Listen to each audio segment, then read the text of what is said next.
మనం కూడుకున్నది కేవలం అందరిలాగా ఆచార సాంప్రదాయంతో జ్ఞాపకం చేసుకోవడానికి కూడుకున్న గుడ్ ఫ్రైడే సహవాసము కాదు. మనం కూడుకున్నది ఆచారాన్ని పాటించడానికి కాదు, కానీ సత్యాన్ని ధ్యానించడానికి. ఆ ఆచారాల వల్ల ప్రమాదం ఏముందంటే సత్యాన్ని ఒకరోజు సమాధి చేస్తాయి. నాకు తమ్ముడు మార్టిన్ లూథరన్ విప్లవాత్మకమైన ప్రసంగాన్ని చక్కగా అందించాడు మనకి. రెఫర్మేషన్ మార్టిన్ లూథరన్ గారు స్టార్ట్ చేసినప్పుడు బాగానే స్టార్ట్ అయింది. రాను రాను మార్టిన్ లూథరన్ గారి విప్లవం ఆచారం అయిపోయింది. గుడ్ ఫ్రైడే అయినా, డిసెంబర్ 25 అయినా, రాబోతున్న ఈస్టర్ అయినా, ఏదైనా ఆచారం అవ్వకూడదు, సత్యానికి సంకేతం అవ్వాలి. ఆచారం అయితే ఏమవుద్దంటే సత్యాన్ని సమాధి చేస్తే ఆచారానికి ఇంపార్టెంట్ ఇస్తాం. అంటే ఏదైతుందో ట్రెడిషన్కి ఇంపార్టెంట్ ఇచ్చి ట్రూత్ని పక్కన పెట్టేస్తాం. మెజారిటీ సంఘాల్లో జరుగుతున్న ఘోరం ఏంటంటే ఆచారమే. సంఘము మీరు అన్నది బైబిల్, కానీ సంఘము మేమే అంటూనే అనుకుంటూనే సంఘానికి నిర్మాణం కట్టి సంఘం ఇదని, సంఘ పుట్టుకని దేవాలయం పుట్టినరోజు చేస్తారు తెలుసా. అంటే సత్యం తెలియకుండానే ఏమవుద్దంటే ఈ ట్రెడిషన్ అనేది సత్యాన్ని సమాధి చేస్తుంది. అందుకే డిసెంబర్ 25 రోజు యేసుప్రభు పుట్టారని సంబరాలు చేస్తారు. అది గుడ్ ఫ్రైడే నాడు ఆయన చనిపోయాడని ఏడుస్తారు. ఎలా మారిపోతుంది మీరు చూడండి. ఆయన పుట్టాడని సంబరాలు చేస్తారు, గుడ్ ఫ్రైడే నాడు ఆయన చనిపోయాడని ఏడుస్తారు. ఈ ఈస్టర్ రోజు ఏం చేయాలో తెలియక, ఆ ఈస్టర్ని ఎలా సెలబ్రేషన్ చేయాలో తెలియక సమాధి దగ్గరికి వెళ్ళి హాయ్ బాయ్ అని వచ్చేస్తారు. ఇదే కదా నడుతున్న క్రిస్టియానిటీలో ఈ విధమైన వాతావరణం వచ్చేసిందా లేదా? ఎంత గుంపు ఉంది, ఎంత ప్రపంచం ఉంది, ఎంత ప్రపంచాన్ని కాదని అవి ఆచారాలని అసలు ఉన్న దాంట్లోనే మీరు పాటిస్తున్న దాంట్లోనే సత్యము ఊపిరి పోసుకుని ఉంది. దాని గురించి ఒకసారి ఆలోచించండి అని చెప్పడానికి చిన్న గుంపుగా మిలుక్కుమని ఇక్కడ కూర్చున్నాం. మనం చిన్న స్పార్క్ మనం. అలాంటిది మనం ఏదైతున్నామో దేవుడు మనకిచ్చిన ఆ స్పార్క్ని మనం ప్రజ్వలింపజేయాలి. అందుకే దేవుడు మాట్లాడుతున్నాడు, ఇది డిసెంబర్ 25 లాంటిది కాదు, ఇది అందరిలాంటి గుడ్ ఫ్రైడే ఆచార సాంప్రదాయమైనది కాదు, ఇది ఈస్టర్ నాడు చేసుకుని కక్క ముక్క డొక్క వండుకుని తింటారు చూసారా, ఆ సెలబ్రేషన్ డే కాదు. ఇది ఏంటంటే ఒక పురాతనమైన దేవుని ఆవేదనలు వచ్చిన గాథ, యథార్థమైన గాథ.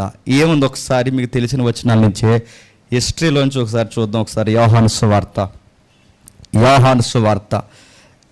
సువార్త జాగ్రత్తగా విందాం. యోహాను సువార్త మొదటి అధ్యాయం 24 వచ్చిన నుంచి అందరూ మర్చిపోండి, కొంతసేపు ఆకలి మర్చిపోండి, అన్నిటిని మర్చిపోండి. లాస్ట్లో మనకి అర్థవంతమైన ప్రార్థన ఉంటుంది, దాంతో మనం సెలవు తీసుకుందాం. ఆ ప్రార్థనకు ఎవరైనా సుమారు ఒక 5 సిద్ధపడి ఉంటే స్త్రీల నుండి పురుషుల నుండి సిద్ధంగా ఉండండి.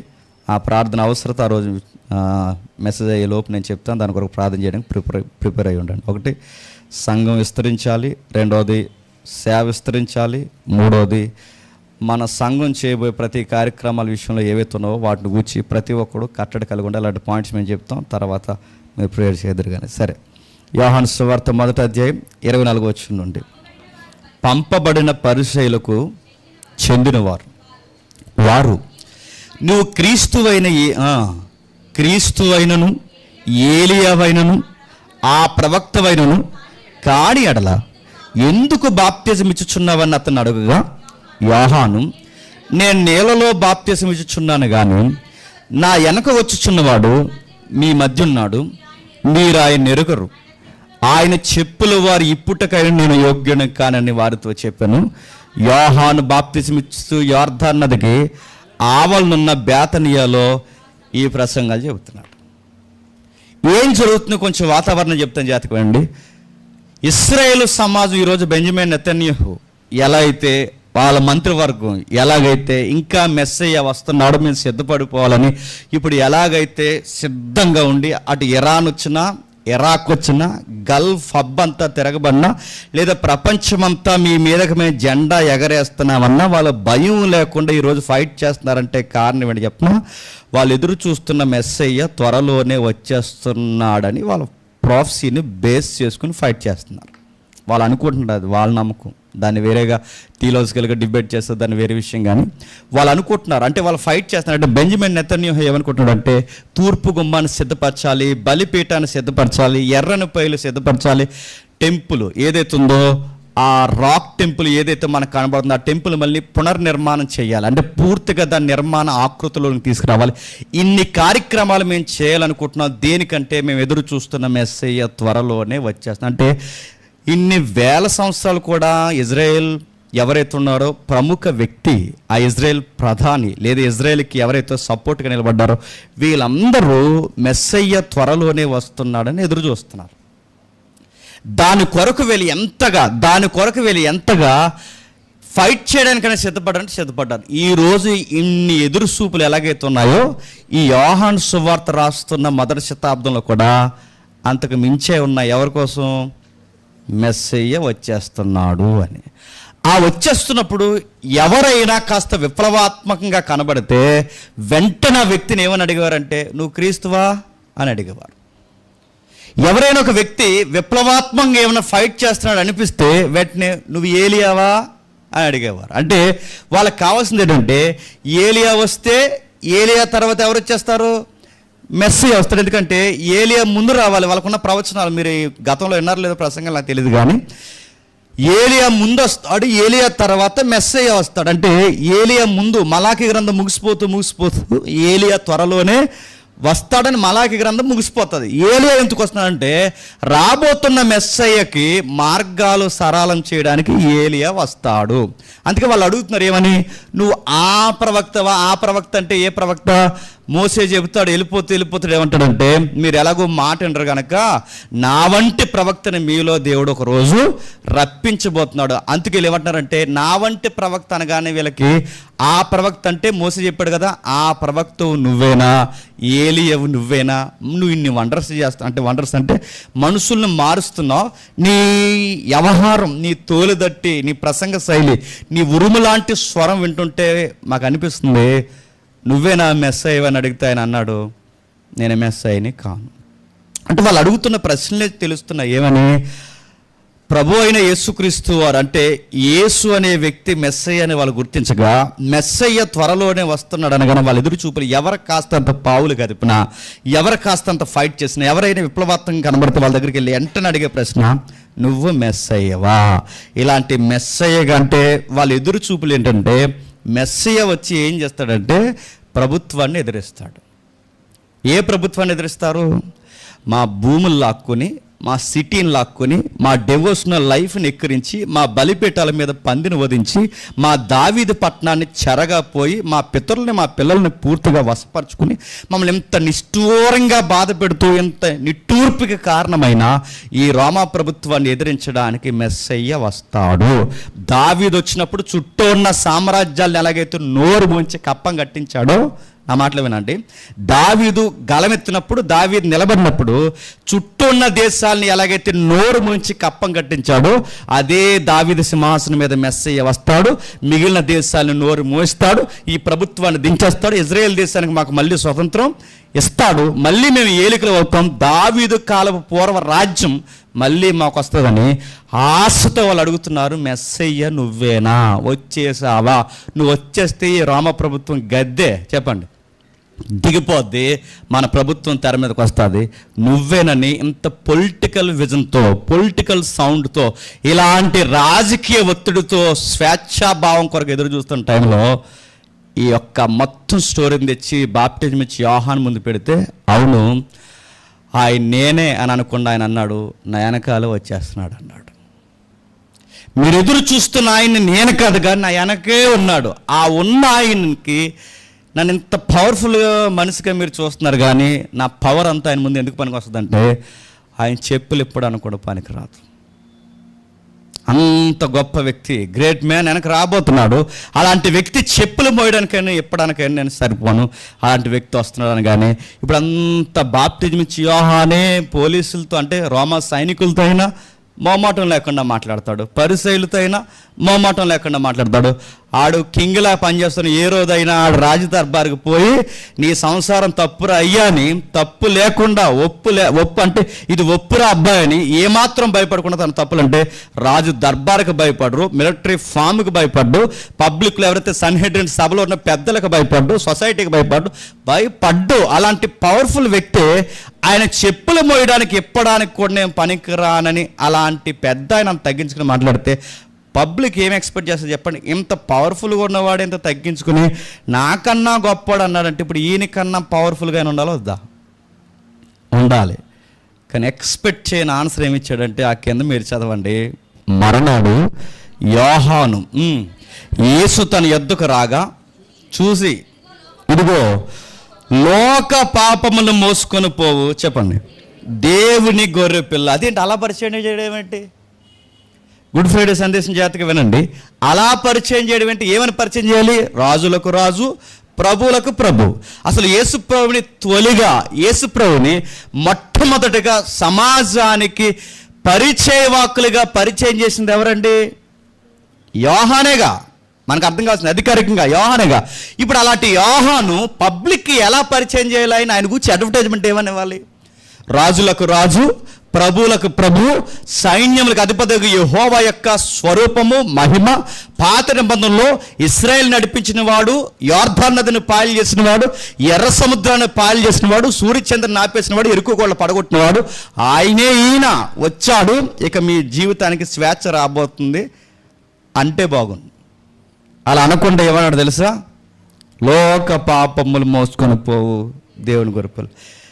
లైన్ అన్నా బాగున్ను. లోకం మీదకి గలమెత్తడానికి వచ్చిన సింహం, దావీదు వారసత్వం వచ్చిన సింహం అంటే బాగుండు అనలేదు. ఏమంటున్నాడు చెప్పండి? గొర్రె పిల్ల, గొర్రె పిల్ల, గొర్రె పిల్ల. ఎవరు ఎక్స్పెక్ట్ చేయని విప్లవాత్మకమైన టైం లైన్లో యోహాను నోట, అసలు ఆయన నోట ఏదైతే ఎక్స్పెక్ట్ చేయలేదు అంటున్నాడు.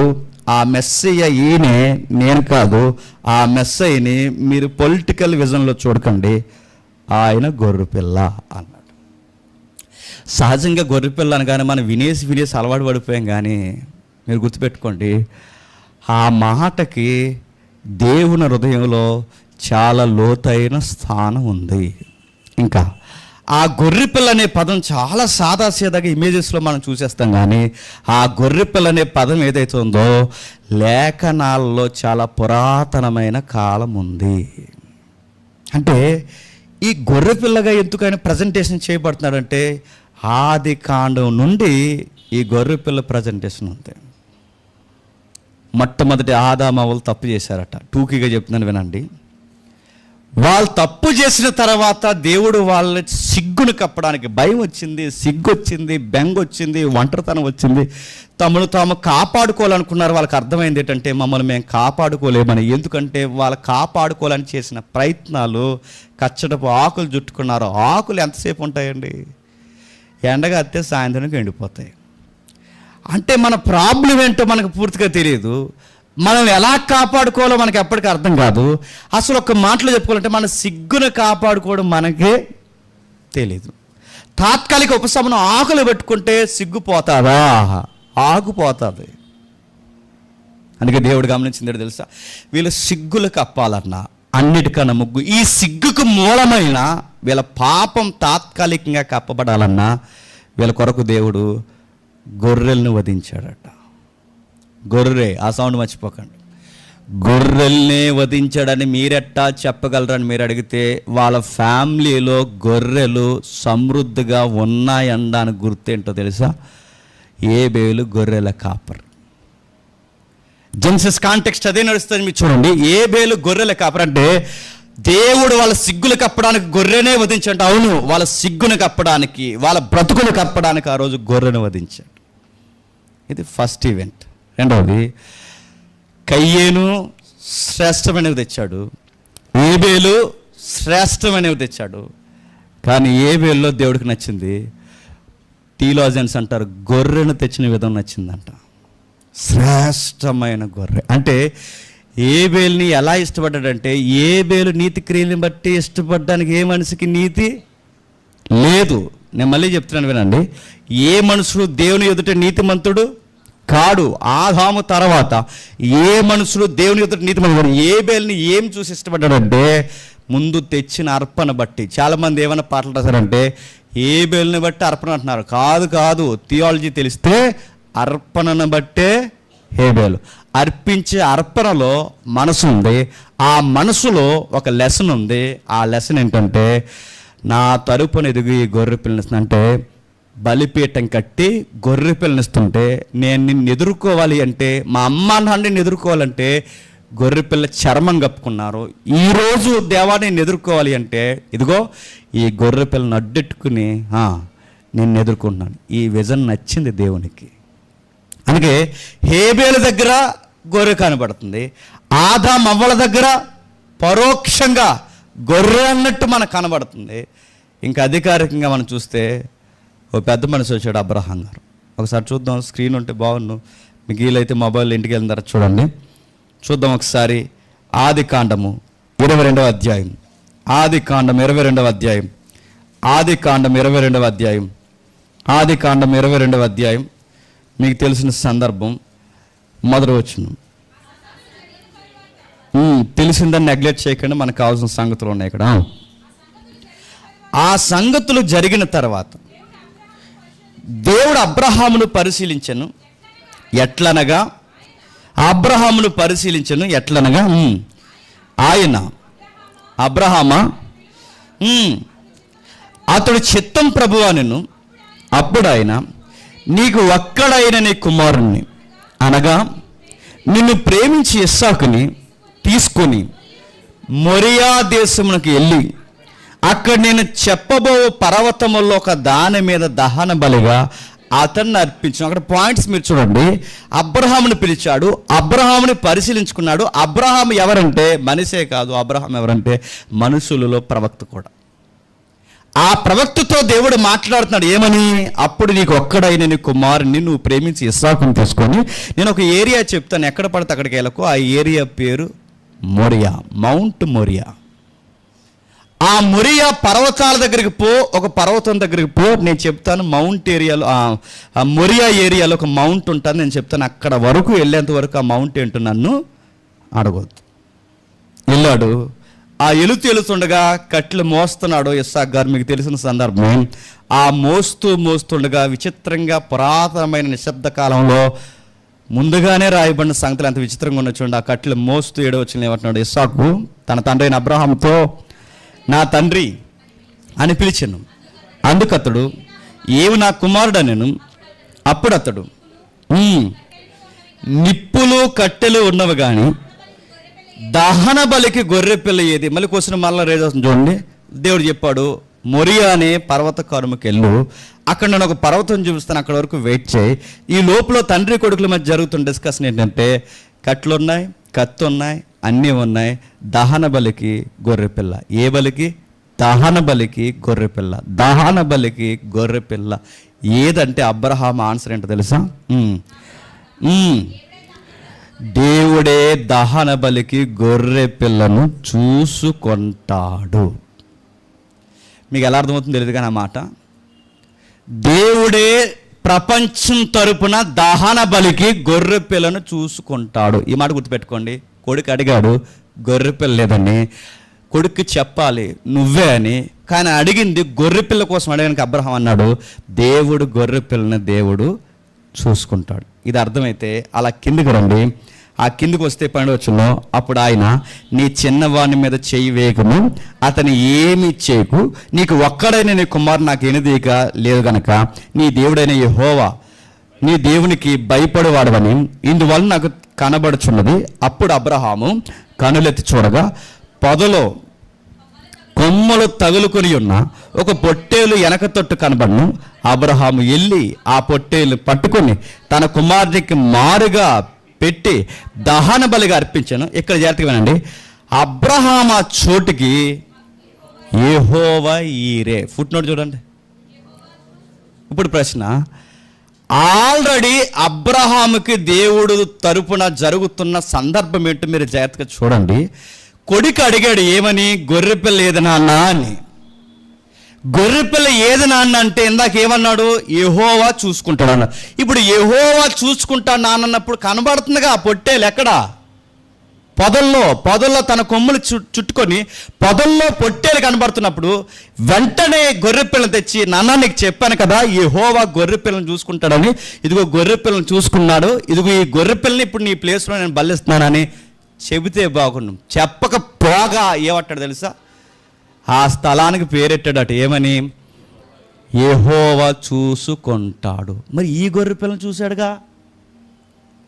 ముందు ఇస్సాకుని చూసాడు అనుకున్నాం, ఇస్సాకు కాదట.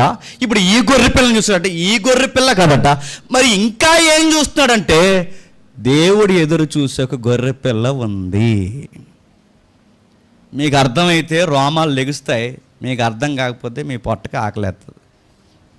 నేను మళ్ళీ చెప్తున్నాను, మీకు ఎలా అనిపిస్తుందో తెలియదు కానీ ప్రాఫిట్ అబ్రహాంకి అర్థమవుతుందట. దేవుడు చెప్పండి అస్సలు గొర్రెపిల్లని చూసుకుంటాడు. తర్వాత సమాజంలో ఒక వాడికి అయిపోతుందంట. అందుచేత యెహోవా, ఇక్కడ ఈ పదం మిస్ అయింది. యెహోవా ఈ పర్వతం మీద చూసుకొనునని నేటి వరకు ఒక సామెత కలదు. నా మాట మీకు అర్థమవుతున్నాయా? దేవుడు చూడాలనుకున్నది మొరియా పర్వతం మీద ఇస్సాకుని కాదు. దేవుడు మొరియా పర్వతం మీద చూడాలనుకున్నది పొదల్లో చుట్టుకున్న గొర్రెపిల్లని కాదు. దేవుడు ఈ నేటి వరకు అంటే ఈ గ్రంథం రాస్తున్న వరకు మొదటి శతాబ్దం అంటే 2000 సంవత్సరాలు వెనక్కి వరకు, అక్కడి నుంచి 2000 సంవత్సరాల ముందు వరకు సుమారు ఇటు రెండు ఈ 4000 సంవత్సరాల మధ్యస్థంలో దేవుడు చూస్తున్నది తెలుసా? ఈ పర్వతం మీదే దేవుడు చూసుకుంటాడు. ఏం చూసుకుంటాడు? గొర్రెపిల్లని చూసుకుంటాడు. ఆదాము దగ్గర నుంచి చూసాయిగా చూపిస్తున్నాడు, ఏబేల దగ్గర నుంచి చూసాయిగా చూపిస్తున్నాడు. అబ్రహాం నోట డైరెక్ట్గా మాట్లాడుతున్నాడు. ఏమని? దేవుడు ఈ పర్వతం మీద చూసుకుంటాడు. మ్యాప్ లేదు, నాకు బాధేస్తుంది. సరిగ్గా మీకు జూమ్ చేసి చూపిస్తే ఎలా చూసుకోండి మీకు అర్థమవుతుంది. మీకు ఇంటికి వెళ్ళిన తర్వాత మౌంట్ కల్వరి, అలాగే మౌంట్ మొరియా రెండు మ్యాప్లో టైప్ చేసి చూడండి. దాన్ని ఎలా జూమ్ తగ్గించండి, ఎలా జూమ్ తగ్గించండి, ఎలా జూమ్ తగ్గించండి, రెండు మౌంట్లు ఇలా కలిసిపోతాయి. గమ్మతని చెప్పిన, ఏ పర్వతాల దగ్గరికి అయితే అబ్రహాముని వెళ్ళమన్నాడో, ఏ పర్వతాల దగ్గర అయితే అబ్రహాముని దేవుడు నిలబడమన్నాడో, ఏ పర్వతాల మీద అయితే ఇస్సాకుని గొర్రెపిల్లని దేవుడు తరపున దేవునికి బలిచ్చాడో, అదే మొరియా పర్వతాల మీద దేవుడు చూసుకున్న గొర్రెపిల్ల ఎవరు తెలుసా? నజరేయుడైన యేసు. నజరేయుడైన యేసునే దేవుడు గొర్రెపిల్లగా ఎంపిక చేసినట్టే. అవును, దీనికోసమే ఎంపిక చేసుకోండి. సరిగ్గా ప్రభు అయిన యేసుక్రీస్తు వారు ఏ పర్వతాల మీద చనిపోయాడంటే సామెత ఉందగా, దేవుడు ఈ పర్వతం మీద చూసుకుంటాడు, ఈ పర్వతం మీద చూసుకుంటాడు. దేవుడు చూసుకున్న పర్వతం ఏంటి తెలుసా? మొరియా పర్వతం. ఆ మొరియా పర్వతాల్లో ఒక పర్వతమే కల్వరి, గొలుగత్త. ఆ గొలుగత్త పర్వతానికి ముందే మనకు మౌంట్ టెంపుల్ ఏదైతే మనకు కనబడుతుందో, ఆ టెంపుల్ మౌంట్ ఏదైతే ఉందో, ఆ టెంపుల్ మౌంట్ దగ్గర ఏదైతే ప్రస్తుతానికి మనకి దేవాలయం కనబడుతుంది, టెంపుల్ మౌంట్ కనబడుతున్నది, ఇస్సాకును బలిచ్చిన మౌంట్ అది. దానికి సరిగ్గా ఆపోజిట్ కనబడే మరొక మౌంటే కల్వరి మనకు కనబడుతుంది. గొలుగత్త కొండ. అంటే ఆ రెండు సమానంగా ఉంటాయండి. మ్యాప్లో మీరు చూడండి. బైబులు విశ్వాసము ఫేక్ కదరా, సన్నాసి ఎదవల్లారని చెప్పడానికి ఎంతకన్నా ఎవిడెన్స్ మనకి ఏం కావాలి చెప్పండి? గుడ్ ఫ్రైడే అనేది ట్రెడిషన్ కాదురా, గుడ్ ఫ్రైడే అనేది ఇది హిస్టరీలో వచ్చిన లెగసీ అని చెప్పడానికి ఎంతకన్నా మనకి ఏం కావాలి చెప్పండి? ఆచార సాంప్రదాయంగా ఈరోజు కూడుకోర్రా, దీనికి జాగ్రఫికల్ ఎవిడెన్స్ ఉందిరా. ఇదిగో అక్కడ మౌంట్ ఏదైతే మనకు కనబడుతుందో, మౌంట్ మొరియా, మౌంట్ కల్వరి, రెండు చూడరా, అది జరిగింది, ఇది జరిగింది. రెండు ఇప్పటికీ సజీవంగా మ్యాప్లో జాగ్రఫికల్గా చెప్పండి కనబడుతున్నాయిరా. మీ అందరిలాగా అభూత కల్పల దేవుణ్ణి నమ్మిన వారం కాదురా. మీ అందరిలాగా భూత కల్పంలో లేదా ఊహాజనకంలో ఉన్న దేవుడిని నమ్మిన వారం కాదురా. మా ఏతు అడుగు ప్రతి వారికి సాత్వికంతో మా దేవుడు సమాధానం చెప్పమని ప్రతి దానికి మాకు ఆన్సర్ చెప్పండి ఇచ్చాడు. ఆ ఆన్సర్లో ఒక ఆన్సర్ ఏంటి తెలుసా? గుడ్ ఫ్రైడే, శుక్రవారం మా కోసం చనిపోయాడు రా. ఎందుకు చనిపోయాడు తెలుసా? ఆయనకి పురాతనమైన కాలం నుండి ఆయనకు ఒక విషయం తెలుసు. అందుకే మన కోసం అదే పర్వతాల మీద చనిపోయాడు. అంటే మనుషులకి జ్ఞాన అభివృద్ధి పొందే కొలది తనను తాను దేవుడు. అందుకే థియోలాజియన్స్ మంచి పదం అంటారు, దేవుడట గ్రంథం నడిచే కొలది. అంటే ఆదికాండం నుంచి గ్రంథం నడిచే కొలది, ప్రకటన గ్రంథం వచ్చే కొలది దేవుడు గ్రంథాల్లో తనను తాను బయలుపరుచుకున్నాడు. అంటే ఒకేసారి తాను ఏంటో చెప్పుకునే ప్రయత్నం చేయలేదు. ఎందుకంటే అప్పుడుకున్న మనుషులకున్న నాలెడ్జ్ని బట్టే తనను తాను చెప్పండి బయలుపరుచుకున్నాడు. వారికి ఉన్న జ్ఞానాన్ని బట్టి అప్పటికి వీళ్ళకి క్రీస్తు అంటే తెలీదు, వాళ్ళకి ఎలా జరుగుతుంది బలి తెలీదు. కానీ తెలియని వారికి ఆ టైంలో ఉన్న వాళ్ళ మైండ్ సెట్కి ఎలా చెప్పాలంటే ప్రాక్టికల్ చేయడం చూపించి ఇదే భవిష్యత్తులో చెప్పండి జరగబోతుంది. అబ్రహాం, నీ జ్యేష్ఠ కుమారుని నువ్వు ప్రేమించు కుమారుడు నువ్వు ఎలాగైతే బలిస్తున్నావో ఈ ప్రపంచం అంతటి కొరకు నా జ్యేష్ఠ కుమారుని నేను ప్రేమించిన కుమారుణ్ణి చెప్పండి బలిస్తాను. ఇది ప్రాక్టికల్, అది రియాలిటీ, అది భవిష్యత్తులో జరుగుతుంది. దానికి ముంగుర్తుగా ప్రాక్టికల్గా నీ సంతానానికి లోకానికి చూపించడానికి నీ ఫ్యామిలీలో ఈవెంట్ చేస్తున్నాను. అందుకే స్క్రీన్ మీద చూపిద్దాం కానీ లేదు, నేను చదువుతాను, మీరు చూడండి. నిజంగా ఎంత బాగా కంపేర్ చేశారో థియోలాజియన్స్. దీని ఫోటో కూడా ఎంత బాగుంటుందో చూడండి. అబ్రహాము తన ఏకైక కుమారుణ్ణి ప్రేమిస్తే, అబ్రహాము తన ఏకైక కుమారుని ప్రేమించి కుమారుని బలిగా ఇవ్వడానికి సిద్ధపడితే దేవుడు తన అద్వితీయ కుమారుని లోక రక్షణ కోసం ఇచ్చేశాడట.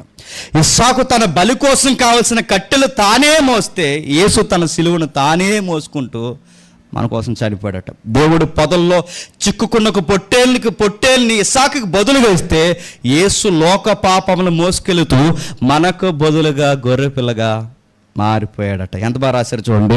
అబ్రహాం 3 రోజులు ప్రయాణించి పర్వతానికి చేరుకుని ఇస్సాకుకు బలిగా చనిపోయి 3 రోజులు ప్రయాణం చేసి 3వ రోజు చనిపోయినట్టుగా ఇస్సాకుని ఎలాగైతే అబ్రహాం తిరిగి పొందాడో యేసుప్రభు చనిపోయినట్టుగా కాదు, నిజంగానే చనిపోయి 3వ దినాన తిరిగి లేచి అదే మొరియా పర్వతాల కనుమల్లో సజీవంగా చెప్పండి కానబడ్డాడు. అంటే ఆ రోజుల నుంచే ఈ అబ్రహాము సంతానమైన ఇశ్రాయేలుకి అర్థమయ్యేలా దేవుడు అన్నాడు, గొర్రె పిల్ల. ఈ సబ్జెక్ట్ నీకు నాకు అర్థం అవుదేమో కానీ యోహాన్ని ప్రశ్నలు అడుగుతున్నారే చెప్పండి, వాళ్ళకి అర్థం అవ్వాలి. దేవుని గొర్రెపిల్ల అని యోహాను చుట్టూ మూగరుగా ఆ మూగుతున్న వారికి చెప్తున్నాడు యోహాను, దేవుని లోక పాపములు మోసుకొని పోవు చెప్పండి. దేవుని గొర్రెపిల్ల లోక పాపం మోసుకొని పోవు. దేవుని గొర్రెపిల్ల అంటే గొర్రెపిల్ల రాబోతుంది. గొర్రెపిల్ల అంటే మెస్సయ్య రాబోతున్నాడు అన్నది ఎంత వాస్తవమో, మెస్సయ్యకి మరొక గుర్తు ఏంటి తెలుసా? మెస్సయ్యే గొర్రెపిల్లగా రాబోతున్నాడు. మీరు ఫైటర్గా ఎక్స్పెక్ట్ చేయకండి ఆయన్ని, వారియర్గా ఎక్స్పెక్ట్ చేయకండి ఆయన్ని, ఈ లౌకికమైన రాజకీయాలతో ఫైట్ చేసే వ్యక్తిగా రాజుగా ఎక్స్పెక్ట్ చేయకండి ఆయన మీరు ఎక్స్పెక్ట్ చేయాల్సింది ఏంటంటే గొర్రె పిల్లగా మీరు ఆలోచన కలిగి ఉండండి. అలానే ఎక్స్పెక్ట్ చేయండి. అందుకే మీరు లేవేకాండం ఇంటికి వెళ్ళి చదవండి. లేవేకాండం చదివితే లేవేకాండం అంతా ఏముంటాయి చెప్పండి? బలులు బలులు బలులు బలులు, సమాధానపు బలి, పాప పరిహార బలి, ఏవైతున్నావో ఆ పంటలకు సంబంధించిన బలి, 1-2 బలి కాదు, ప్రధాన యాజకుని బలి, సామాన్య యాజకుని బలి, సామాన్యుడు బలి. ఇదిగో ఎన్ని బలులు? కోడులు బలులు, ఎద్దులు బలులు, మేకల బలులు, గొర్రెలు బలులు, బలులు బలులు బలులు బలులు. ఈ బలులు ఇస్తున్నప్పుడు లేవేకాండం అంతా చదవండి. ఆ పశువుల బలులు దేనికి సంకేతం? రాబోతున్న గొర్రె పిల్లకు సంకేతం. ఎలా సంకేతం? మీరు లేవేకాండం ఇంటికి వెళ్ళి చదవండి, ద్వితీయోపదేశకాండం ఇంటికి వెళ్ళి చదవండి, నిర్గమాకాండం ఇంటికి వెళ్ళి చదవండి. వాళ్ళు గొర్రె పిల్లని బలిస్తున్నప్పుడు ఆ గొర్రెనైనా మేకనైనా అలా తెచ్చి ఆ గొర్రె తల మీద ఇలా చేయబెట్టి వాళ్ళు ఒప్పుకోవాలంటే ఏమని? నాకు బదులుగా నేను చేసిన తప్పులకి బదులుగా ఇదిగో ఈ గొర్రె పిల్లను బలిగా నేను ఇస్తున్నాను. అంటే బదులుగా బలి. ఇది మీకు అర్థమైతే ఈ బలులన్నీ దేన్ని చూపించడానికి నేర్పించా ప్రభువా మా పితరులకు అని అడిగితే దేవుడు అన్నాడు, ఒక గొర్రె పిల్ల బలి అంటే మీకు భవిష్యత్తులో అర్థం అవ్వాలి. ఆదాము దగ్గర ఆ రోజుల్లో అలా సరిపోయినట్టు చూపించాడు, ఆ రోజుల్లో ఏబేలుకి సరిపోయినట్టుగా మాట్లాడాడు, అబ్రహాం దగ్గర కొంచెం బ్రైట్గా మాట్లాడాడు. లేవేకాండం వచ్చేసరికి బదులనే పదాన్ని నేర్పిస్తున్నాడు. అలా ముందుకు వచ్చేగలిగిన దేవుడు చాలా విస్తరించి మాట్లాడుతూ నిర్గమాకాండంకి వచ్చేసరికి ఏమంటాడు తెలుసా? అదే టైం లైన్లో నేను మిమ్మల్ని దాటిపోవాలనుకుంటున్నాను, దాటిపోకపోతే ఏం చేస్తా ప్రభు అంటే చంపేస్తాను అన్నాడు. గుర్తుపెట్టుకోండి, చంపేస్తాను. ఐగుప్తీలు తొలి సంతానాన్ని ఎలాగైతే చంపేశానో, ఐగుప్తీ కుటుంబాన్ని ఎలాగైతే చంపేశానో మీరేమి తీసిపోరో. ఐగుప్తీలు ఎలా తగలడ్డారో చెప్పండి, మీరు అలాగే తగలడ్డారు. ఐగుప్తీలు ఏ విగ్రహాలకు మొక్కారో మీరు అదే విగ్రహాలకు మొక్కారు. ఐగుప్తీలు ఎలాంటి పరిమాణ పనులు చేస్తారు? మీరు ఈ 400 సంవత్సరాలు మీరు ఎరగదీసింది ఏమి? క్షమించండి, 430 సంవత్సరాలు నన్ను మైమర్పించి నన్ను మెచ్చుకునేలా చేసిన కార్యక్రమం. ఐగుప్తులు చేసిన పని మీరు చేశారు, కానీ మిమ్మల్ని చంపేయాలి నేను. కానీ నేను మిమ్మల్ని చంపి పోకుండా ఉండాలి అంటే, మిమ్మల్ని చంపకుండా ఉండాలి అంటే మీరు చేయాల్సిన పని ఏంటంటే పాస్ అవర్ అన్నాడు. పాస్ అవర్ని పస్కా అంటాడు. ఏంటది? పస్కా. ఏం దాటిపోదు ప్రభు అంటే, ఈ నైట్కి దేశంలో మరణదూత తిరుగుద్ది. ఏ దూత? మరణదూత ఈదుల్లో తిరుగుద్ది, ఊర్లో తిరుగుద్ది, దేశంలో తిరుగుద్ది, సామంతుడు ఇంటి చుట్టూ తిరుగుద్ది, ప్రతి ఒక్కడి జీవితం చుట్టూ తిరుగుద్ది.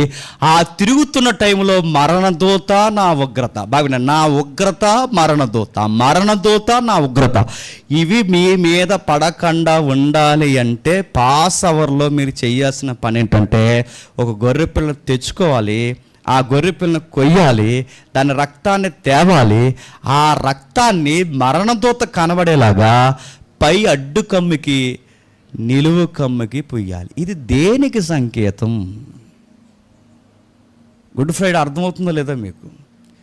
ఇది దేనికి సంకేతం?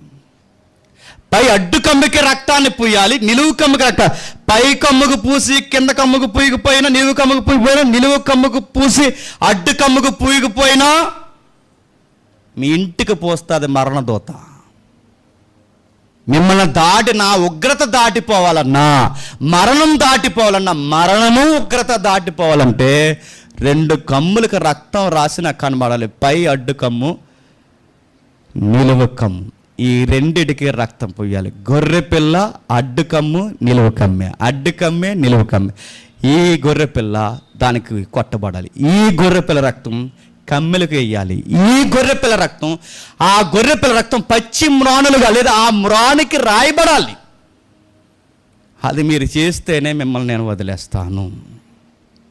ఇప్పుడు చెప్పండి, గుడ్ ఫ్రైడే ఇప్పటికిప్పుడే గుడ్ ఫ్రైడే అయిందా? మన అయ్యి ఆదాం పుట్టక ముందు నుంచే గుడ్ ఫ్రైడే కూర్చి బైబిల్లో దేవునికి విజన్ ఉందా? ఎప్పటి నుండో ఉంది. అది ఫ్రైడే అయినా, సాటర్డే అయినా, సండే అయినా విషయం పక్కన పెట్టండి. మొత్తం మీద క్రూసిఫైడ్ అనే సబ్జెక్ట్ ఇప్పటిదే కాదు, ఎప్పటి నుంచో ఉంది. అది ఎప్పటి నుంచి ఉంది. అందుకే దేవుడు చెప్తున్నాడు, ఆ రాస్తూ ఆ నిర్గమకాండం ఒకసారి రండి. నిర్గమకాండం మీరు చూడండి, నేను చెప్పిన రెఫరెన్స్ అక్కడ కనబడతాయి. నిర్గమకాండము 12వ అధ్యాయం, నిర్గమకాండం 12వ అధ్యాయం, నిర్గమకాండం 12వ అధ్యాయం మొదలు వచ్చిండండి. మోసే అహరోనులు ఐగుప్తీ దేశంలో ఉండగా యెహోవా వారితో ఎలాగూ సెలవిచ్చెను, నెలలలో ఈ నెల మీకు మొదటిది, ఇది మీ సంవత్సరానికి మొదటి నెల.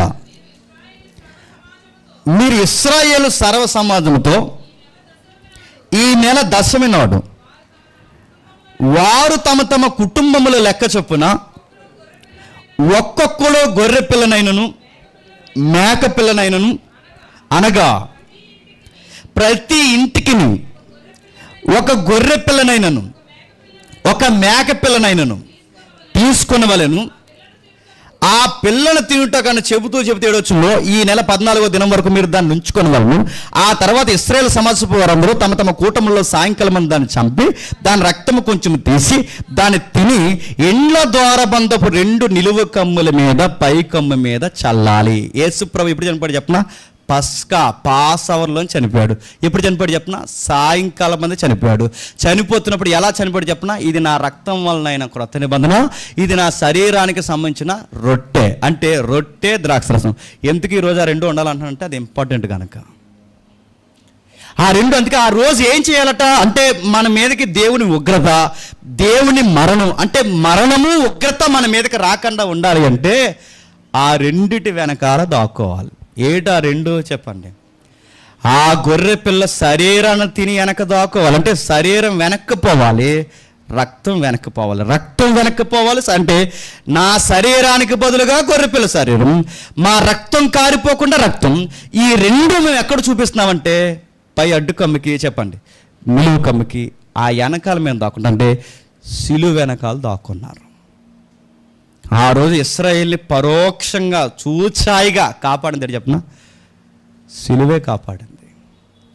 అది ఇశ్రాయేల్ని ఐగుప్తిలో కాపాడింది తెలుసా? గొర్రె పిల్లే కాపాడింది. ఆ గొర్రె పిల్ల సిలువ దేనికి అంటే చెప్పండి, ప్రభు అయిన యేసుక్రీస్తు వారు గురించి రాబోతున్న వార్తను గురించి. అందుకే ఇవన్నీ మైండ్లో పెట్టుకుని యోహాన్ గారు అంటున్నారు, ఇదిగో అబ్రహాం దగ్గర నుంచి, ఆదాము దగ్గర నుంచి, ఏబేలు దగ్గర నుండి, మోసే దగ్గర నుండి, ఇంకా మన పురాతనమైన కాలం లేవే కాదు, మనం ఇచ్చిన బలులన్నీ దేనికోసమైతే ఇస్తున్నామో ఆ లోక పాపాలను మోసుకొని పోవు. చెప్పండి, ఏ దేవుని గొర్రెపిల్ల ఇదే అన్నాడు.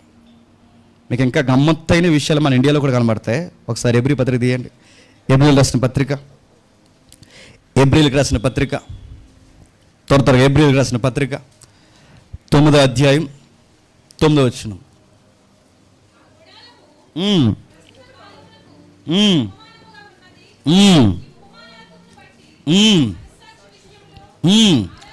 అని చెబుతూ ఎబ్రీ పత్రిక అంతా కంటెంట్ మీకు తెలియాలి. మొత్తం ధర్మశాస్త్రానికి కామెంటరీ ఎబ్రీ పత్రిక.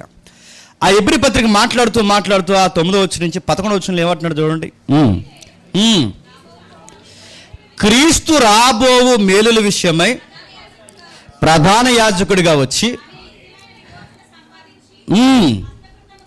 హస్తకృతము కానిది అనగా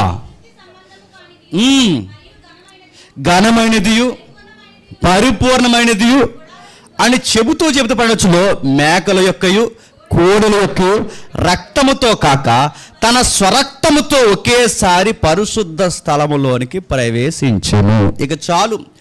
ఆ కోడల్ని ఎందుకు బలిచ్చారంటే ఈయన బలి ఏంటో అర్థం అవడానికి, ఆ మేకల్ని ఎందుకు బలిచ్చారంటే ఈయన బలి ఏంటో అర్థం అవడానికి, ఆ ఎద్దుల్ని ఎందుకు బలిచ్చారంటే ఈయన బలి ఏంటో అర్థం అవడానికి. ఇండియాలో మీరు చూడండి, ఇప్పటికీ మన చుట్టూ చాలామంది అన్యులు మన ఇంట్లో కష్టం వచ్చినా, ఇబ్బంది వచ్చినా, ఆర్థిక ఇబ్బందులైనా, తీరని రోగాలు మనల్ని ఎంటబడుతున్నా మన చెవిలో చెప్పే మాట అని చెప్పనా, ఏదో ఒక శాంతి పూజ చేయిపోయారా అంటారు. ఏం పూజ అట? శాంతి పూజ. ఏం శాంతి పూజ అంటే ఇవన్నీ ఇల్లు జీసస్ నమ్ముకో, కానీ ఈ కోడినో మేకను ఎదురు బలేరా అన్నీ చెప్పండి, సమాధానం పడిపోతాయి. నడుతున్నాను. ఎలా వచ్చినాయండి అలవాట్లు ప్రపంచానికి? నడుతున్నాను. ఏదో ఒకటి బలేస్తే శాంతి దొరుకుతుంది అన్న అలవాట్లు ఎలా వచ్చాయి? ఆదాము దగ్గర నుంచి ఉన్నాయి, ఏబేలు దగ్గర నుంచి ఉన్నాయి, నావోహు దగ్గర నుంచి ఉన్నాయి, పురాతనమైన పితరుల దగ్గర నుంచి ఉన్నాయి. ఏమున్నాయంటే మనకు శాంతి సమాధానం దొరకాలి అంటే మన కోసం ఏదో ఒక రక్తం బలవ్వాలి. అందుకే బైబిల్ చాలా బ్రైట్గా చెప్తుంది ఏమనంటే, మేకల వలన మీకు సమాధానం దొరకదు, కోడెల వలన మీకు సమాధానం దొరకదు, ఎడ్ల వలన మీకు సమాధానం దొరకదు. మనిషికి సమాధానం దొరికేది ఒకే ఒక్క బలి, అది గొర్రెపిల్ల బలి. ఆ గొర్రెపిల్ల పేరు ప్రభు అయిన యేసుక్రీస్తు. అక్కడికి రా. నువ్వు ఎన్ని ఎద్దులు వేసినా నీకు సమాధానం దొరకదురా అయ్యా. నువ్వు ఎన్ని మేకల్ని పొదునైన కట్టలు తీసి కసకస నువ్వు నరికేసినా నీ కుటుంబానికి శాంతి దొరకదు కదా, పాపం కడుతుంది ఏమనుకుంటున్నావు. నువ్వెన్ని కోళ్ళు కోసి కోడి పీకులు మేక పీకులు తలకాయలు తెచ్చుకుని మెళ్ళలో వేసుకుని సంబరాలు చేసినా నీకు శాంతి దొరకదురా అయ్యా. నీవు చేసిన తప్పులకి, నువ్వు చేసిన నీ కళ్ళతో చేసిన తప్పులకి, నీ చెవులతో చేసిన తప్పులకి, నీ చేతులతో చేసిన తప్పులు, నిలువెల్లా మనిషిగా నువ్వు చేసిన తప్పులకి, నువ్వు మనిషివి కనుక నీలాంటి మనిషే నరబలి జరగాలి. నరబలి అంటే నీకు నువ్వే బలి అవ్వకూడదు, నీకు సంబంధించినోడు బలి అవ్వకూడదు. ఎందుకంటే నీ పాపాల కొరకు ఇంకోటి బలి అవ్వాలంటే ఆడి పాపాలు లేనోడే ఉండాలి. ఎవడున్నాడు పాపాలు లేనోడు?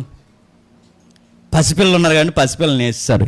ఇదే ఇందుకే వేస్తారు నడుతున్నాను. పసిపిల్లలు ఉన్నారు కానీ పసిపిల్లలు నదులకు అర్పించేస్తారు. పసిపిల్లల్లో నడుతున్నాను. పసిపిల్లలు పాపం చేయలేదు కానీ పసిపిల్లల్లో స్వభావం లేదా? ఈ మాట కొంచెం క్లారిటీగా ఉండాలి. పసిపిల్లలు పాపం చేయలేదు కానీ పసిపిల్లల్లో స్వభావం లేదా? ఆదాము నేచర్ లేదా? వాళ్ళలో ఉంది. లింగుమైన బుడ్డోలు పెద్ద అయిన తర్వాత, ఆడు ఒకటో తరగతి పెద్ద అయిన తర్వాత ప్రోగ్రెస్ ఇటు చూసి ఏడు మార్కులు తక్కువ వచ్చినాయి, నీకు మళ్ళీ 10 ఏళ్ళు కట్టి యూనిఫామ్, బిస్కెట్ ప్యాకెట్లు ఇవన్నీ అరుగుదండగా 2 పడేహానంటే అన్నాం అనుకోండి. ఆ బొడ్డగాడు ఏమంటాడు తెలుసా? నేనే కాదు డాడీ ఫెయిల్ అయిపోయింది, ఆడు ఫెయిల్ అయిపోయాడు అన్నాడు. వీడికి ఎలా తెలిసిపోయింది అప్పటికే? ఇది ఆదాము నేచర్ కాదు. ఆదాము ఎందుకు ఫెయిల్ అయ్యామనంటే నేను కాదు ఫెయిల్ అయితే చెప్పండి, ఆవిడ అంది. ఆవిడని అడిగితే ఏమని చెప్పండి, అది అంది. అంటే ఈ నేచర్ మళ్ళీ మన బొడ్డోళ్ళలో కనబడుతుంది లేదు చెప్పండి. అదే నేచర్. అది మీకు ఇంకా పిల్లలు ఉంటే మీరు ట్రై చేసి చూడండి. మీ పిల్లల ముందు ఎవరి పిల్లలైనా ఎత్తుకోండి, చూడండి ఎత్తుకొని, ఆడ దించే వరకు ఈడ ఆగితే ఒట్టు. ఆ వయసుకి మనకు ముద్దు వస్తుంది, కానీ అది పెరిగితే దాని పేరేంటి చెప్పిన జలసి, దాని పేరు అసూయ. నడుపుతున్నాను. అప్పటికి నేచర్ ఉందా అంటే చెప్పండి, ఉంది. ఇప్పుడు చెప్పండి, నేను రక్షింపబడాలంటే, నా మీద శిక్ష పడకుండా నేను పక్కకి జరగాలంటే ఎగ్జాక్ట్ నాలాంటి మానవ దేహమే బలవ్వాలి. అలా బలవ్వాలి అంటే ఆ బలవుతున్నది శ్రేష్టమైనది ఉండాలి. అలా శ్రేష్టమైనడు ఎవడున్నాడు? ఆడవాళ్ళు ఉన్నారా? మగవాళ్ళు ఉన్నారా? చిన్నోళ్ళు ఉన్నారా? వయసు అయిపోయి ఉన్నారు? ఎవరున్నారు? ఏ భేదం లేదు, ఎవరు లేరు. అలా శ్రేష్టమైన మనిషి ఎవరుంటాడు? ఎవరు లేరు. కనుకే దేవుడే చెప్పండి మానవుడిగా రావాల్సి వచ్చింది. ఇంకో మాట అడుగు ముందుకేసి అంటున్నాను, గొర్రె పిల్లగా మారాల్సి వచ్చింది. గొర్రె పిల్ల అంటే గొర్రె వధిస్తున్నప్పుడు ఎలాగైతే మౌనంగా ఉంటుందో, గొర్రె బొచ్చు కత్తిరిస్తున్నప్పుడు తన బొచ్చంతా తనకు రక్షణ వలయంగా ఉన్న దాన్ని కట్ చేస్తున్న దాన్ని తెలిసినా ఎలా మౌనంగా ఉండిపోద్దు. తన కళ్ళ ముందు తన అమ్మని చంపేసిన, తన కళ్ళ ముందు తన చెల్లిని చంపేసిన, తన కళ్ళ ముందు తాన మీదకే కత్తెత్తుతున్నా ఆడు అటు ఇటు బెదిరిపోకుండా అలా అమాయకంగా చూస్తూ ఎలాగైతే బలైపోద్దో, అచ్చు నీ కొరకు బలైపోవడానికి గొర్రె పిల్లలాగే మౌనంగా ఉండిపోయాడు. ఎందుకు అలా గొర్రె పిల్లగా మౌనంగా ఉండిపోయాడంటే ఆ మౌనం వెనకాల ఒక ఆన్సర్ ఉంది. ఆ మౌనం వెనకాల ఉన్న ఆన్సర్ ఏంటో తెలుసా? నేను నిన్ను ప్రేమిస్తున్నాను. నిజానికి ఆయన ఆర్గ్యుమెంట్ చేసుకోవచ్చు, క్లైమ్ చేసుకోవచ్చు. పిలాతు అడిగినప్పుడు ఆయనకు అవకాశం ఉంది. వాళ్ళు అంటున్నవన్నీ నిజమా అని అడిగితే, వాళ్ళు నన్ను మొదటి నుంచి నన్ను అలా బ్లేమ్ చేస్తూ ఉన్నారు, నాకు ఏ తప్పు తెలియదు, మీకు విడిపించే అధికారం ఉంది కనుక మీరు నన్ను నమ్మండి, నన్ను విడిపించండి అంటే వదిలేసే అవకాశం ఉంది యేసుక్రీస్తు అని. కానీ ఆ టైంలో ఎలా ఉన్నాడు చెప్పండి? మౌనంగా ఉన్నాడు. ఎందుకు అంత మౌనం అంటే ఆయనకి తెలుసు నువ్వు నేను బతకాలి అంటే చెప్పండి ఆయన అక్కడ మౌనంగా ఉండాలి. ఘోరాతి ఘోరంగా ఆయన ఈపుని చీరేస్తున్నా మౌనంగా ఉన్నాడు. ముల్లేసి ఆయన తలను నొక్కేస్తున్నా మౌనంగా ఉన్నాడు. ఆయన గోనె పట్ల కట్టి రుద్దేస్తున్నా మౌనంగా ఉన్నాడు. పశ్చిమ్రాను భుజాలకెత్తి రుద్దేస్తున్నా మౌనంగా ఉన్నారు. అబద్ధ సాక్ష్యాలు ఒకడెనకాల ఒకడు మాట్లాడుతున్నా ఆయన ప్రూవ్ చేసుకోవడానికి ప్రయత్నం చేయక మౌనంగా ఉన్నాడు. ఒకడు ముసుకేసి పిడుగుదులతో గుద్దేసి నేను గుద్దినవాడు ఎవరో చెప్పు నువ్వు దేవుడు కుమారుడు అన్నా ఆయన చెప్పగలిగే శక్తి ఆయనకున్నా. చేప గర్భంలో సెకేలుందని చెప్పగలిగిన వాడు ఎవడు గుద్దాడు ఈజీగా చెప్పగలడు, కానీ అయినా మౌనంగా ఉన్నాడు. ఎంత మౌనం దేనికంటే ఆ మౌనం వెనకాలని శబ్దమైన ఆన్సర్ ఏంటో తెలుసా? నశించిపోతున్న నిన్ను నేను చెప్పండి ప్రేమిస్తున్నాను, నిన్ను ప్రేమిస్తున్నాను, నేను ప్రేమిస్తున్నాను, నేను ప్రేమిస్తున్నాను కనుకే నీకు బదులుగా గతంలో కోడలు నిలబడ్డాయి, నీకు బదులుగా గతంలో గొర్రెలు నిలబడ్డాయి, నీకు బదులుగా గతంలో మేకలు నిలబడ్డాయి. ఇప్పుడు నీకు బదులుగా మీ మానవ ప్రపంచానికి బదులుగా చెప్పండి నేను నిలబడుతున్నాను. అందుకే దేవుడు లోకముని ఎంతో ప్రేమించను, ఆయన తన అద్భుత కుమారుని లోకానికి బలిగా అర్పించను. ఇందులో చెప్పండి ప్రేమ కలదు. అందుకే ఆంధ్ర క్రైస్తవ కీర్తనలో పెద్దవారు రాసింది దేవుని ప్రేమ ఇదిగో. ఎంత బాగుంటుందంట పాట.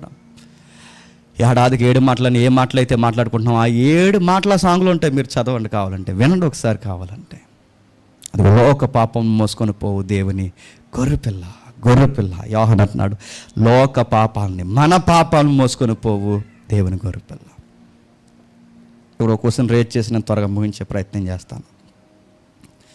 అంటే దేవుడికి అన్నీ ముందే తెలుసు అంటారా అని మీరు నన్ను అడిగితే ఎస్. కాలం రాకమునిపే, కాలం లేకమునిపే, కాలంలో ఏం జరుగుతుందో అన్నీ చూడగలిగిన వాడు ఎవరు చెప్పండి?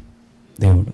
ఇప్పుడు మళ్ళీ ప్రశ్న, మరి అన్నీ తెలిసినప్పుడు ఆదాము తప్పు చేస్తాడని తెలిసినప్పుడు ఆదాము దగ్గర చెట్టు ఎందుకు వేశాడు అని ఆయనకు తెలుసు కదా. ఆదాము పడతాడని తెలుసు కదా, అవ్వ పడతాడని తెలుసు కదా, మరి చెట్టు ఎందుకు వేసాడు? ఇంకా అన్నీ తెలిసినప్పుడు చెట్టు ఎందుకు వేసాడంటే గుర్తుపెట్టుకోండి, ఆదాము పడతాడని తెలిసే వేసాడు చెట్టు. ఎందుకు వేసావు ప్రభు అంటే దేవుడిని ఎవడు తప్పుపడ్డానికి సరిపోడని. ఎందుకు వేసాడు చెప్పను? ఆదాము పడిపోతాడని తెలిసి ఎలా పడిపోతాడో ఆదాముకు అర్థం కావాలని చేయాలని చెట్టేసి పడిపోయిన ఆదాము మొదలుకొని ఈరోజు నా వరకు అందరినీ రక్షించడానికి చెట్టేకి మునిపే, ఆదాము పుట్టక మునిపే, మనం ఎవరో రాక మునిపే గొర్రె పిల్లని రెడీ చేశాడట. గుర్తుపెట్టుకోండి. అందుకు చెట్టేశాడు. అందుకు బలెట్టాడు. మనం ఎవరో రాకమునిపే గొర్రెపిల్ల ఉందంటే, ఎస్ మనం ఎవరో రాకమునిపే గొర్రెపిల్ల ఉంది. ఆదాము లేకమునిపే, ఆదాము తుంచకమునిపే, అంటే తప్పు జరగమునిపే, రోగం రాకమునిపే, రోగం ఏమో రాబోతుందో ముందే మందు రెడీగా పెట్టాడట. ఆ మందు పేరే ప్రభు అయిన యేసుక్రీస్తు. అందుకే ఎఫ్సీ పత్రికలో ఏమని రాస్తాడు మీరు చూడండి. మొదటి అధ్యాయం చాలాసార్లు చదువుకున్న వచనం 4వ వచనం నుండి. ఎట్లనగా తన ప్రియుని యందు మనకు ఉచితముగా అనుగ్రహించిన తన కృపా మహిమకు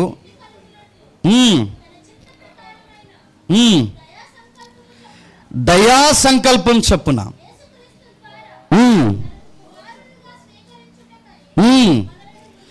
మనలను ముందుగా ఎంత ముందుగా జగత్తు పునాది వేయబడక ముందుగా ఆ కింది వచనాల్లో మునుపే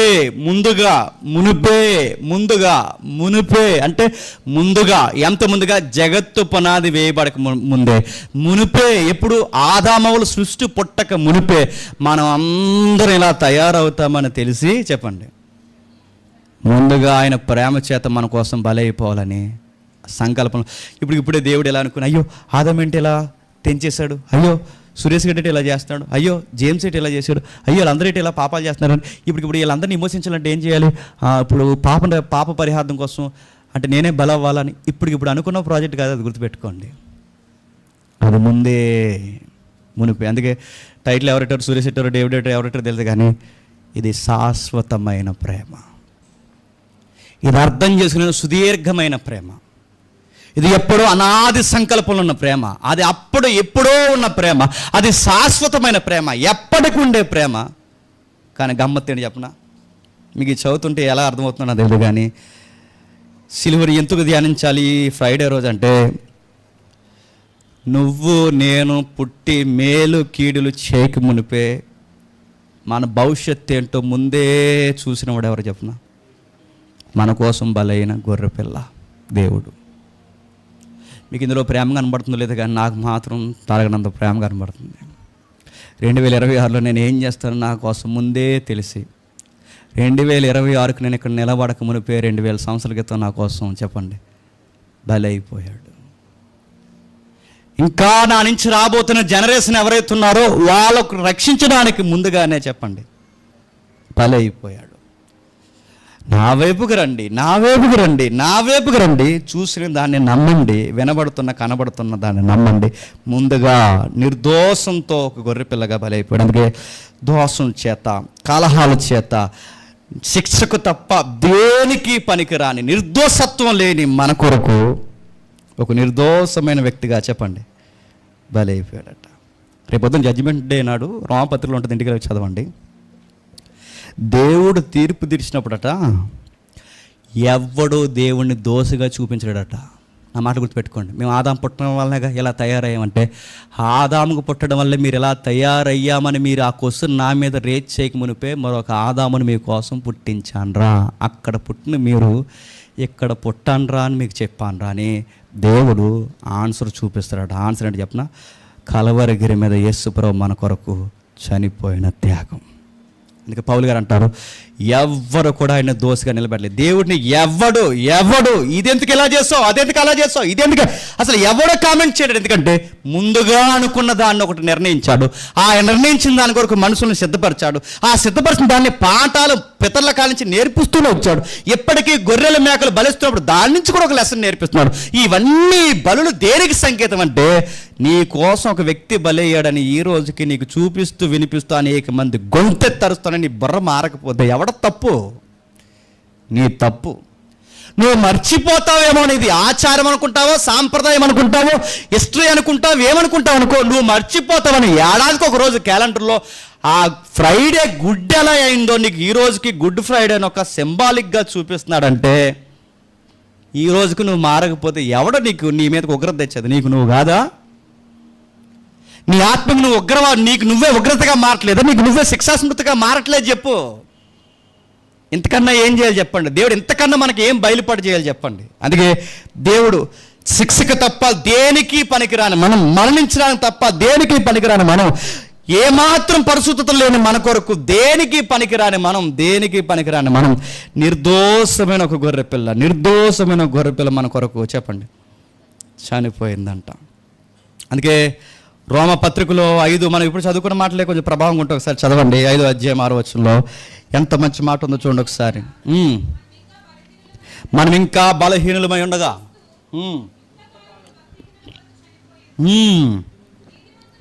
ఎవరి కోసం అండి? మనం ఎవరు అండి చెప్పండి? భక్తిపరులం కాదు, ఎవరు చెప్పండి? భక్తిహీనులు, బలహీనులు. కిందకి మాట్లాడుతూ నీతిమంతుని కొరకు సైతము ఒకడు చనిపోవుట అరుదు, మంచివాని కొరకు ఒకడు ఎవడైనా చనిపోవచ్చేమో కానీ అయితే దేవుడు మన ఎడల తన ప్రేమను ఎల్లడి చేసిన. ఎలా ఎల్లడి చేసే ప్రభు అంటే చూపిస్తున్నాడు. ఎల్లడంటే ఏంటండి? చూపించడం. ఎక్కడ చూపించే ప్రభు అంటే చెప్పండి? మొరియా పర్వతం మీద, చెప్పండి కలవరి గిరి మీద తన ప్రేమను ఎల్లడిపరచను. తన ప్రేమ చేసేందుకే సిలువే ప్రతిదానికి సంకేతం అంటే అదే. ఒక రైటర్, ఒక థియాలజియన్ ఏమన్నాడు తెలుసా? ఎవడైతే సిలువు కోసం ఎక్కువ డిస్కషన్ చేయడో ఆ విశ్వాసి త్వరలోనే అవిశ్వాస అయిపోతాడంట. ఇది నిజమే. ఎవడైతే ఎక్కువగా సిలువను గూర్చి సిలువ ధ్యానాన్ని ఎవడైతే ఎక్కువ చేయడో, ఏ ప్రసంగమైనా ఏ పాట అయినా సిలువ చుట్టూ తిరగదో వాళ్ళ త్వరగానే అవిశ్వాసులు అయిపోతారంట. అందుకే నా మీనింగ్ సిలువ దగ్గర ఉంది, నా లైఫ్ సిలువ దగ్గర ఉంది, నా భవిష్యత్ సిలువ దగ్గర ఉంది, నా బ్రతుకంతా సిలువ దగ్గర ఉంది, నా పాపం సిలువ దగ్గర ఉంది, నా సమాధానం సిలువ దగ్గర ఉంది. సిలువ అది ఏ రోజు జరిగిందంటే చరిత్రలో చూచాయిగా ఫ్రైడే జరిగింది. అది జ్ఞాపకం చేసుకోవడానికే చెప్పండి ఈరోజు మనం కూడుకున్నాం. ఆయన గురించి వర్ణిస్తూ యెషయా ఓ పాట పాడాడు. నిజానికి ఈ లెసన్ నేను చెప్పాలి. యెషయా ఆ సాంగ్స్ గొలుగత్తాకి ఎలా కనెక్ట్ అయ్యి లెసన్ నేను చెప్పాలి, కానీ టైం లేదు కనుక చెప్పడానికి ఇది టైం కాదు కనుక ఇప్పుడు నేను చెప్దాం. యెషయా పాడిన పాటల్లో ఒక పాట తెర మీద తెస్తున్నాడు చూడండి. యెషయా గ్రంథం 53వ అధ్యాయం, యెషయా గ్రంథం 53వ అధ్యాయం 4వ వచనం నుండి. నిత్యముగా ఆయన మన రోగములను భరించెను, అతడు మన యస్సములను భరించెను. మత్తబడిన వానిగాను, దేవుని వలన బాధింపబడిన వానిగాను, శ్రమనొందిన వానిగాను మనం అతన్ని ఎంచితిమి. మన క్రమ క్రియలను బట్టి అతడు గాయపరచబడను, మన దోషముల బట్టి నలగొట్టబడను, మన సమానార్థమైన శిక్ష అతని మీద పడను. అతడు పొందిన దెబ్బల చేత మనకు స్వస్థత కలుగుచున్నది. మనమందరం గొర్రె వలె త్రోవ తప్పిపోతుంది, మనలో ప్రతి వాడు తనకిష్టమైన త్రోవకు తొలగను. యెహోవా మనందరి దోషము చెప్పండి. ఏ పెన్నుంటే ఆ పెన్నుతో అండర్లైన్ చేయండి. అతని మీద మోపని. ఇది అంటే మన దోష శిక్షలన్నీ అతని మీద మోపననే ఆ పదమే లేవే కాండంలో వాళ్ళు చేసింది. గుర్తుపెట్టుకోండి. ఒక గొర్రెపిల్లని తెచ్చారు, ఓ మేకను తెచ్చారు, దాని తల మీద చెయ్యెట్టేలా అన్నారు. మా దోషాలన్నీ దీని మీద చెప్పండి మోపుతున్నాం. ఒక కోడిని బలిస్తున్నారు, మా దోషాలన్నీ దీని మీద మోపుతున్నాం, మా పాపాలన్నీ దీని మీద మోపుతున్నాం. కానీ గుర్తుపెట్టుకోండి, ఇప్పుడు గొర్రె కాదు, కోడి కాదు, మేక కాదు, ఇప్పుడు మన చేతులన్నీ ఎవరి మీదకి ఎత్తాం తెలుసా? చెప్పండి. ఆయన మీదకి ఎత్తాం. మాకు బదులుగా చెప్పండి ఇతన్ని మా కోసం బలి ఇచ్చేస్తున్నాం. అందుకే తెలిసరిసారో తెలియకరిసారో మనుషులందరూ కలిసి అరిసింది చెప్పిన అందరూ చేతులాగా ఎత్తి చూపించి అతన్ని సిలువ వేయము. వాళ్ళకి తెలియకుండా చేస్తున్న పనిని చెప్పిన వాళ్ళ పాపాలు వాళ్ళే దేవుని ప్రణాళికలో ప్రక్షాళనకి జరుగుతున్నారు, చనిపోయారు. ఇంకా కిందికి మాట్లాడుతూ అతడు దౌర్జన్యం నొందెను. దౌర్జన్యం అంటే ఏంటండి? దౌర్జన్యంగా మీదకి వచ్చేస్తారు చూసారా? ఏ తప్పులే, ఇంత దౌర్జన్యం ఏంటారు నీకు అంటారు చూసారా? అక్కడ రాస్తున్నాడు అతడు దౌర్జన్యం నొందనంటే ఆయన మీదకి ఆయన ఏ తప్పు చేశాడండి? సన్హెడ్రిన్ సభంతా మీదకి వచ్చారు. అంతకుముందే పోయిన వారం మనం ఏదైతే ఉందో మట్లాదివారం చేసుకున్నాం కదా, అంతకుముందే ఆయన చాలా పొగిడారు. ఇప్పుడు అందరూ కలిసి అటు పిలాతు ఎవరైతే ఉన్నారో కింద హేరోదు సన్హెడ్రిన్ సభ, ఆ పబ్లిక్ అంతా కలిసి దౌర్జన్యంగా ఒక్కడిని నిలబెట్టారట. ఒక్కడినే, 12 మంది లేరు, వాళ్ళ ఫ్యామిలీ లేరు, ఎవ్వరు లేరు, అందరు కలిసి దౌర్జన్యంగా ఒకరిని నిలబెట్టి ఒకే ఒక్క మాట ఏకస్వరం తరిశారట, చంపేయండి అన్నారంట. అంతే. వాళ్ళకి కొరడా దెబ్బలు కొట్టినా సరిపోలేదట, ఈ పంత సీరియస్నా సరిపోలేదట, కళ్ళు పగిలిపోయేలా కొట్టినా సరిపోలేదట, ఎంత దారుణంగా ఆయన హింసించినా సరిపోలేదట. ఆయన ఎలా చంపేశారంటే దౌర్జన్యంతో చంపిస్తాడు. అంటే దొమ్మిగా చంపేయడానికి ప్రయత్నం చేశారు. ఆయన దౌర్జన్యంతో చంపారట. బాధింపబడినను అతను నోరు తెరవలేదు, బాధింపబడినను అతను నోరు తెరవలేదు. మరి గుర్తుపెట్టుకోండి, మన బాధల్లో నోరు తెరుతామని తెరమా చెప్పండి. ఎంత మంచులమైన ఒక మాట అంటాం, ఏమని చెప్పనా, నా శిక్ష అంతా దేవుడు నీ మీదకి తెస్తాడరా అంటాం. అనవా, నాకు ఇంత అన్యాయం చేస్తున్నారా, నేనేం తప్పు చేసినా నా మీదకి ఎంత దౌర్జన్యంగా వస్తున్నారా, దేవుడు ఉన్నాడు చూసుకుంటాడరా అంటాం. కానీ ఆయన చూడండి, ఆయన ఎంత బాధింపబడుతున్నాను, ఆయన నోరు తెరవలేదు. ఏమని నోరు తెరవలేదు, నాశనం అయిపోతారా అని ఒక్క మాట అనలేదు. మళ్ళీ 2వ రాకలు వచ్చినప్పుడు చూద్దాంరా అని ఒక్క మాట అనలేదు, నోరు తెరవలేదు. అందుకే ఆ పాత పాటలో నోరు తెరవలేదాయే ప్రేమ. నీ నోరు ఎందుకు తెరవలేదు? నీ నోరు తెరవని వెనకాల ఏముంది తెలుసా? మా మీద ప్రేమ ఉంది. నువ్వు నోరు తెరిస్తే నీ నోటంట మా బతుకులు ఎలా ఉన్నాయి బయటకు వస్తాయి. అందుకే మేము మంచోళం కాకపోయినా నువ్వు నోరు మూసుకొని పెదాల వెనకాల మా పాపాలు దాసేసి ఒక్క ఆర్గ్యుమెంట్ కూడా మా మీద చేయకుండా ఒకే ఒక్క మౌనం వెనకాల సమాధానం చెప్పావు. ఆ మౌనమే నేను మిమ్మల్ని ప్రేమిస్తున్నాను. కిందకి అంటున్నాడు, బొచ్చు కత్తిరించు అని ఎదుట గొర్రె ఎలా మౌనంగా ఉంటుందో అతడు నోరు తెరవలేదు. అన్యాయపు తీర్పు నొందిన వాడే అతను కొనుపబడును. అతని తర్వాత మీరు చదవండి, సజీవుల భూమిలో నుండి అతడు కొట్టివేయబడును. అయినను అతని తరము వారిలో ఈ సంగతి ఆలోచించిన వారు ఎవరంటే దానికి ఆన్సరు యెషయా పాటకు ఆన్సర్ అంటే చెప్పిన ఈ ఫ్రైడే మేము ఆలోచిస్తున్నాం ప్రభా, మేమున్నాం. ఆయన సంగతిని ఆలోచించేది ఎవరంటే యెషయా పాటకు మనం ఆన్సర్ చెప్తున్నాం, మేమున్నాం. సజీవుల భూమిలో ఆయన కొట్టవేయబడ్డాడని మేము నమ్ముతున్నాం, మౌనంగా ఉన్నాడని మేము నమ్ముతున్నాం, మా కోసం బలైపోయాడు చరిత్రలు అని మేము నమ్ముతున్నాం. ఇదంతా ఆలోచించేవారు ఎవరని మీరు అడిగిన ప్రశ్నకి చెప్పండి. మేము ఆలోచిస్తున్నాం ఈ ఫ్రైడే కూర్చుని, ఇది ఇంత ఎండవేళ చెమటలతో, మాకు సరైన వాతావరణం లేకపోయినా, మాకు సరైన వసతులు లేకపోయినా, ఆకలి కడుపులతో ఇవన్నీ మేము ఆలోచిస్తున్నాం. గుడ్ ఫ్రైడేకి ఇదంతా ధ్యానించడం దేవుని చిత్తం అంటే చెప్పండి, దేవుని చిత్తమే. శిలువు గురించి ఆలోచించడం దేవుని చిత్తం అంటే బైబిల్ చెప్తుంది దేవుని చిత్తం. అందుకే దీన్ని ఆలోచించేవారు ఎవరు అంటే మనం అంటున్నాం, మనమే. అతడు మరణమైనప్పుడు భక్తిహీనులతో అతనికి సమాధిని ఇవ్వబడును, ధనవంతుడు అతడు ఉంచబడును.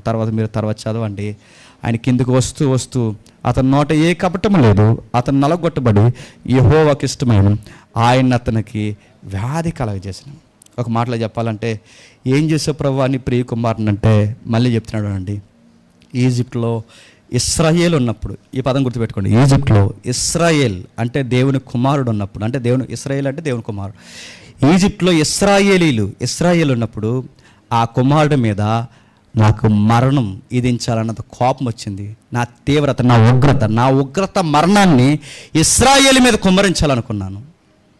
ఈరోజు మళ్ళీ ఆ కోపాన్ని, ఆ తీవ్రతని ఇశ్రాయేలు మీద కుమ్మరించకుండా ఒక గొర్రె పిల్ల మీద కుమ్మరించాను. ఆ రోజు ఈరోజు ప్రపంచమంతా దేవుని కుమారులే కదా. ఆ కుమారులు ఈరోజు ఈ కుమారుల మీద దేవుని ఉగ్రత, దేవుని మరణం కుమ్మరించాలనుకున్నాడు. మన మీద కుమ్మరించాల్సిన ఈ తీక్షణమైన ఉగ్రత చెప్పండి తన కుమారుని మీద కుమ్మరించాడు. ఈ పదం వాడొచ్చో లేదు కానీ వాడుతున్నాను. తెగించి తన కుమారుడి మీద కుమ్మరించాడు. తెగించి తన కుమారుడి మీద కుమ్మరించాడు. మన మీద పడాల్సిన ఉగ్రత అంతా తన మీద కుమ్మరించి నా కొడుకు ఇంతకెళ్ళి అయిపోయాడు, వీళ్ళందరూ బాగానే బతికాడు అనకుండా అది ఆయనకి చెప్పండి ఇష్టం. ఆయన ఇదంతా నీకు నాకు అర్థమైంది లేదు కానీ అపోస్తులకు అర్థమయ్యి తర్వాత గాస్పల్ ఈ పదాలని జ్ఞాపకం చేసుకుంటూ ఎలా స్పెల్ చేస్తున్నారో ఒకసారి మీరు చూడండి. మొదటి పేతురు పత్రిక ముగించేద్దాం. మొదటి పేతురు పత్రిక ప్రభురాత్రి భోజనం వస్తే తీసుకురమ్మానండి. మొదటి పేతురు పత్రిక 2వ అధ్యాయం 21వ వచనం నుండి, క్రీస్తు కూడా మీ కొరకు బాధపడి మీరు తన అడుగు జాడలు యందు నడిచిపోవాలని మీకు మనకి మాదిరి ఉంచిపోయాను. ఆయన పాపము చేయలేదు, ఆయన నోట ఏ కపటం లేదు. ఈ మాటలన్నీ పేతురు గారికి ఎక్కడవండి? యెషయా గ్రంథంలోనివి. యెషయా గారు పాడిన పాటే పేతురు గారు పాడుతున్నారు. పేతురు గారు పాడిన పాటే సువార్త అయింది. ఆ పాటే ఆంధ్ర క్రైస్తవ కీర్తనలో పెద్దలు పాడారు. ఆ పాటలే మీకు దండం పెట్టి పాడమంటున్నాం, గుర్తుపెట్టుకో. అందుకే పాటలు పాడమనేది. ఏం పాడుతున్నారు చూడండి. ఆయన నోట ఏ కపటము లేదు, ఆయన దూషింపబడి బదులు దూషింపలేదు, ఆయన శ్రమ పెట్టబడి బెదిరింపగా న్యాయముగా తీర్పు చూసి దేవునికి తన్ను తానే ఈ మాటలన్నీ ఎక్కడవే? యెషయా 53వ అధ్యాయంలో పాడిన పాట, పద్యం, అక్కడ ఉన్న కావ్యం, దాన్నే తీసుకొచ్చి పేతురు గారు పాడుతున్నాడు, చెబుతున్నాడు.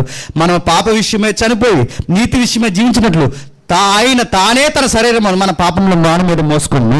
ఆయన పొందిన గాయముల చేత మీరు స్వస్థతనున్నారు. మీరు గొర్రెల వల్ల దారి తప్పిపోతారు, కానీ ఇప్పుడు మీ ఆత్మల కాపరియు అధ్యక్షుడైన ఆయన ఎగ్జాక్ట్ రెఫరెన్స్ దించేశాడు చూడండి. ఎవరు చెప్పండి? పేతురు గారు.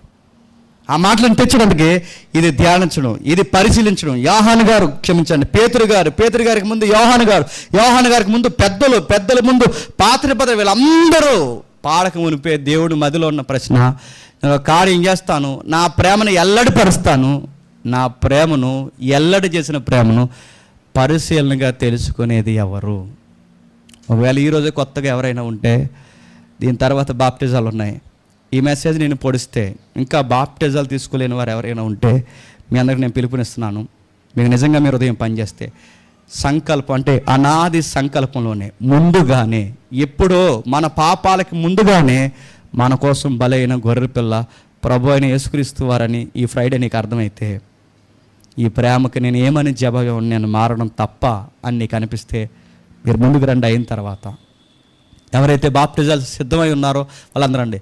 పెళ్ళిళ్ళు బాప్తిజాలు, కొకృతి బాప్తిజాలు, సమాధుల బాప్తిజాలు తీసుకుని చెల్లని బాప్తిజాలు ఎవరైనా ఉంటే మళ్ళీ రెండవసారి తీసుకోవడానికి మీరు ముందుకు రండి. విషయం మీకు అర్థమైతే ముందుకు వచ్చి ప్రభువా నీకు ఏమని సమాధానం చెప్పమంటే దేవుడు ఒకటే కోరతాడు. ఆ పేతురు పత్రిక 2వ అధ్యాయం 9వ వచనంలో తన గుణాతిశయములను చెప్పండి.